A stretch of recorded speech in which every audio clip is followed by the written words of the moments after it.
Right now, beneath the surface of the Pacific Ocean, something extraordinary is happening. A massive pulse of warm water, scientists call it Kelvin wave, is surging eastward along the equator. It is enormous. It is accelerating. And when it finally breaks the surface, it will trigger one of the most geographically far-reaching climate events our civilization has ever witnessed. Droughts in Asia, floods in South America, stronger storms over the Atlantic, failed harvests across 3 continents, record-breaking global temperatures. This is Super El Niño 2026. Welcome to another episode of To understand why 2026 is so alarming, we first need to understand what El Niño actually is, and why geography is at the heart of everything. The story begins here, in the tropical Pacific Ocean, a stretch of water that covers nearly 1/3 of Earth's surface. This ocean is not passive. It is constantly in motion. Under normal conditions, trade winds, a powerful atmospheric rivers of air, blow steadily from east to west along the equator. These winds act like a giant conveyor belt, pushing warm surface water from the coast of South America all the way westward toward Indonesia and Australia. As that warm water piles up in the Western Pacific, cooler water rises to the surface in the east through a process called upwelling. This cold, nutrient-rich water is what supports massive fish populations off the coast of Peru, the same fish stocks that feed millions of people. The name El Niño means the little boy or the Christ child in Spanish. Peruvian fishermen gave it this name in the 19th century because the unusually warm ocean waters often appeared around Christmas, disrupting fish populations and hurting local fishing. Scientists measure El Niño by tracking sea surface temperature anomalies, how much warmer the ocean is compared to its historical average in a region called Niño 3.4 region in the Central Pacific.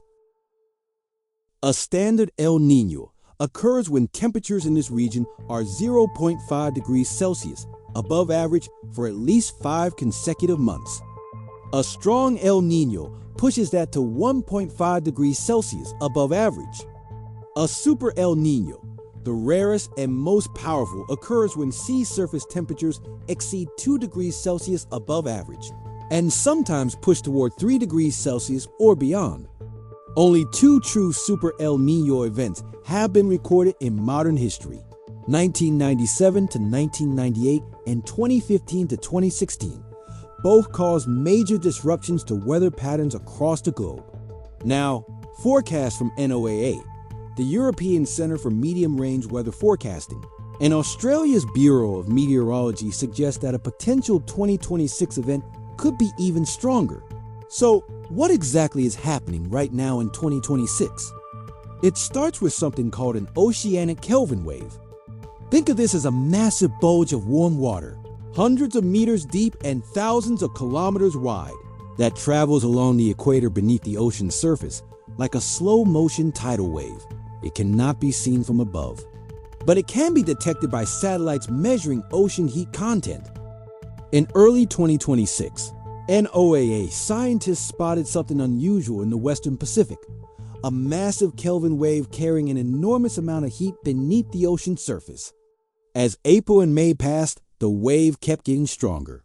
Once this hidden heat rises to the surface, it can be released into the atmosphere, much like opening a pressure release valve. That burst of heat can help fuel major changes in weather across the globe. And when that heat hits the atmosphere, it reorganizes something called the Walker circulation, a giant loop of atmospheric movement that drives weather patterns across the entire tropics and beyond. Normally, warm air rises over the Western Pacific and helps drive Asia's monsoons. During an El Niño, that rising air shifts toward the Central and Eastern Pacific, weakening monsoons and altering weather patterns across the globe. Let's now travel around the world geographically and trace how Super El Niño 2026 will affect each major region. We begin in Southeast Asia, ground zero for El Niño's most disruptive effects. Under normal conditions, The southwest monsoon delivers life-sustaining rainfall to the Philippines, Indonesia, Vietnam, and much of South and Southeast Asia from June through September. Moving south to Indonesia and Australia, the impacts of El Niño can be severe. Indonesia often faces drought and a higher risk of wildfires, which can release large amounts of carbon dioxide and spread toxic haze across nearby countries. Meanwhile, much of Australia typically experiences below-average rainfall, worsening drought conditions and reducing agricultural output. Because Australia is a major food exporter, poor harvests can contribute to higher food prices around the world. India relies on the southwest monsoon for most of its yearly rainfall. During Super El Niño events, the monsoon often weakens, increasing the risk of crop failures and water shortages. At the same time, Himalayan glaciers, which feed major rivers like the Ganges, Indus, and Brahmaputra, are already shrinking due to climate change. In East Africa, El Niño creates very different outcomes depending on the region.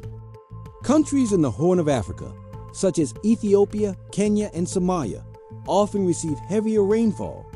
But these rains can arrive in intense bursts, causing floods, displacement, and damage to infrastructure.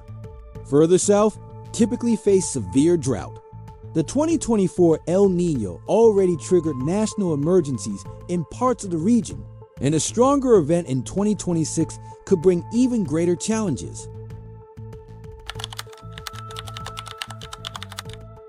Peru and Ecuador often experience extreme coastal flooding, while warmer waters disrupt fishing by driving away important species. The Super El Niño of 2026 is not a surprise. Scientists saw it coming and gave the world months of warning. Understanding how El Niño affects your region, whether through drought, flooding, wildfires, or rising food prices, is one of the best forms of preparedness. It gives communities a chance to act before disaster strikes. El Niño itself is a natural part of Earth's climate system. But this one is unfolding on a warmer planet, with stressed ecosystems, strained food systems, and billions more people exposed to its impacts. The real challenge is not predicting El Niño. It's how we use that warning to adapt, cooperate, and protect the most vulnerable. I hope this video taught you something new. Thank you so much for watching. If you'd like to support the channel, consider subscribing. It's free, and it helps me create more videos like this. See you in the next video.